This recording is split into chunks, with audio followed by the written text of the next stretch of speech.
Hey everyone, Cory Muscara here with Mindfulness.com. Welcome back to this week's newsletter, where this week we will be talking about the power of mental noting. So if you've been in the app or have a meditation practice of some kind, you may be familiar with the process of using a mental note, also known as a mental label, within your meditation practice. What this involves is offering a thought, or what could be perceived as a thought, onto an experience as it's arising. So if there's an experience, let's say, of physical pain in the body, as that pain arises, as you feel the experience of pain, you would make a mental label in your mind that says pain, pain. If you're focusing on the breath, you might label it inhale, exhale.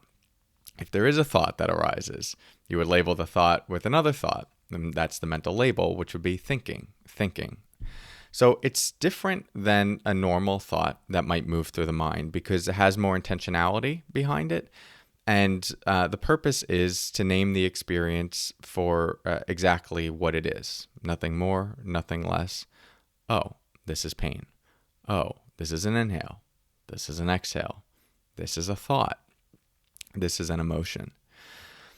And why might we do this in a meditation practice? Well, it makes me think to the haiku by Matsuo Basho that says, "The old pond, a frog jumps in, plop. The old pond, a frog jumps in, plop." Which isn't a haiku when it's actually translated to English. But the point is that the simplicity of the haiku and the wisdom in the haiku isn't that it's just addressing the basic elements of the experience. There's a pond, a frog jumps in, and there's a plop. No hyperbole, no exaggeration, no extra story about the frog's life and the pond and how long it's been there. Just old pond, frog jumps in, plop. And I see the mental labeling practice as a form of dropping us into the direct experience.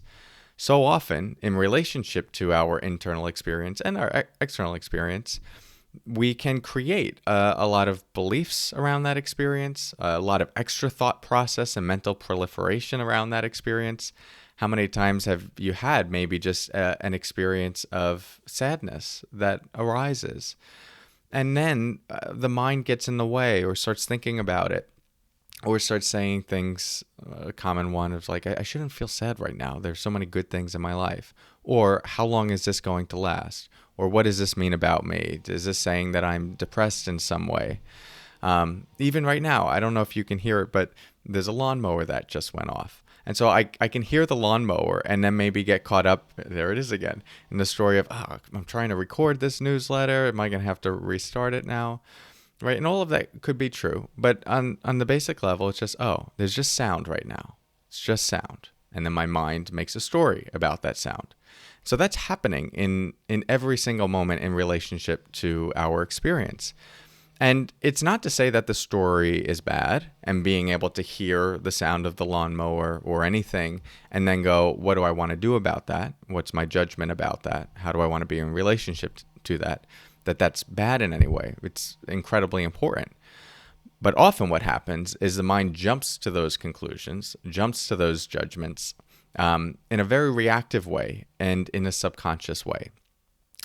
And so being able to just see first the experience for what it is, just, this is a moment of pain, and then be able to go into, I want to adjust my posture a little bit.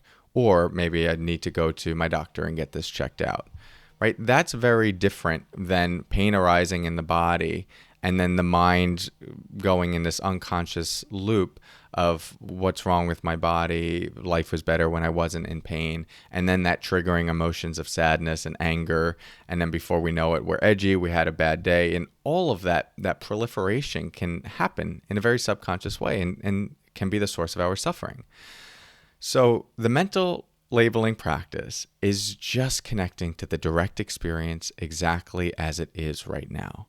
And that itself gives you more freedom for how you want to respond.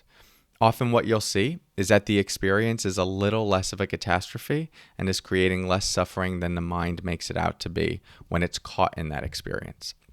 And you can do this outside of your meditation practice as well. Anger arises throughout the day and you could just go, oh, this is anger. Sadness, oh, this is sadness.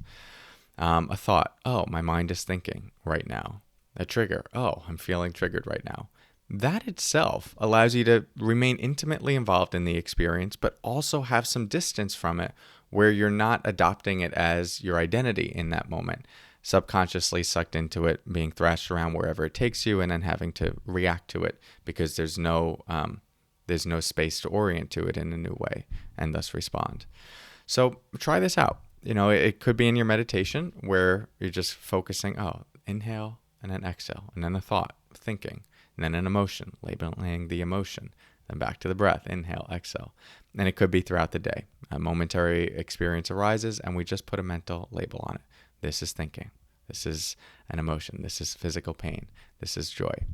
See how that goes. You might find that it's actually quite powerful and liberating for you. As always, thank you for your practice. If you'd like more content like this, join us in the mindfulness.com app. Free to download and lots of free content there as well. I'll talk to you next week for our newsletter. Until then, take care.